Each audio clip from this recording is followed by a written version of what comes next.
Atwood's The Handmaid's Tale, a contextual dystopia.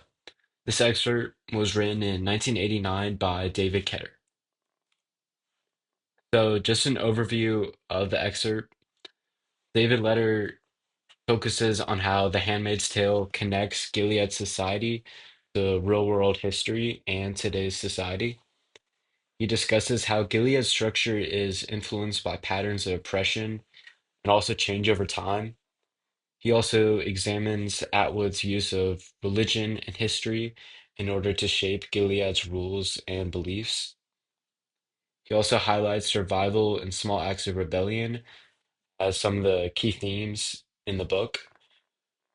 He also praises Atwood's unique approach on showing how Gilead is part of a larger story of how societies rise and then eventually fall. So the first key quote is, quote, Atwood has imagined a late 20th century future where a woman's ability to procreate is of paramount importance since disease and pollution have led to a catastrophic decline in the birth rate, end quote. So this quote explains how Gilead regime focuses on fertility and control over women. I do agree with his quote because it reflects how there were real fears about the environment and how the men and the regime basically controlled women's reproductive rights. Second quote is, quote, Gilead is based on a new right-wing religious fundamentalism. This quote describes how Gilead's rules come from extreme right-wing sort of religious and political ideas and how the two mesh.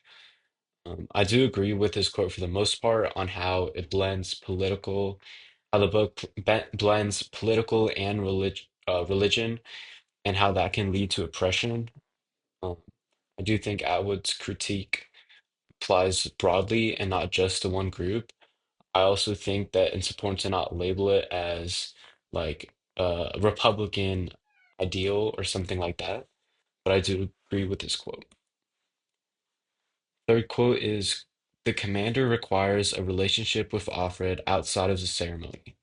Most of the time, they play Scrabble, which is an illegal game since it promotes literacy.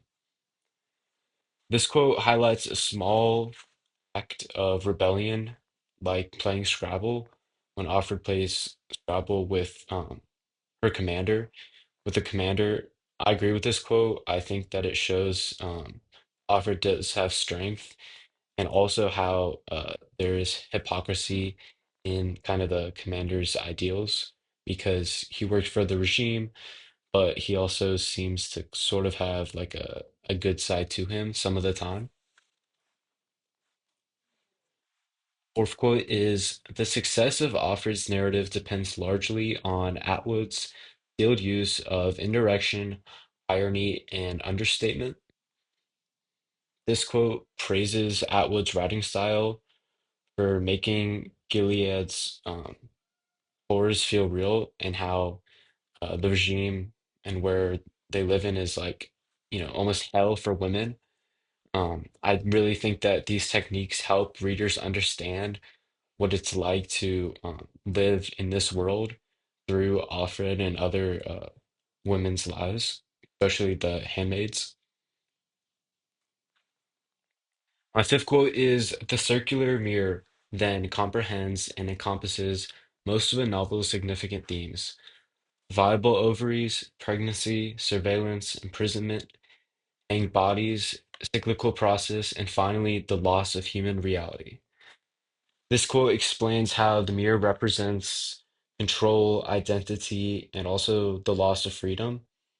Um, I agree that the mirror reflects both the personal and the societal struggles for most of the people in Gilead. Next quote is the ceremony is modeled directly on the Genesis passage. Quote, Behold my maid Bilhah, she shall bear upon my knees, that I may also have children by her. This shows how Gilead uses religious texts in order to justify the oppressive practices. I think that that idea of using religious texts to justify oppressive practices is used in a lot of a part of the world. I think it's a clear example of how power can be twisted through religious teachings and how religious teachings can be twisted in order to gain power over people and how to justify it. Our next quote is, unlike the traditional dystopia, Atwood is concerned not just with the preceding context, also with a succeeding, discontinuous context and historical development that led, over time or abruptly, away from dystopia.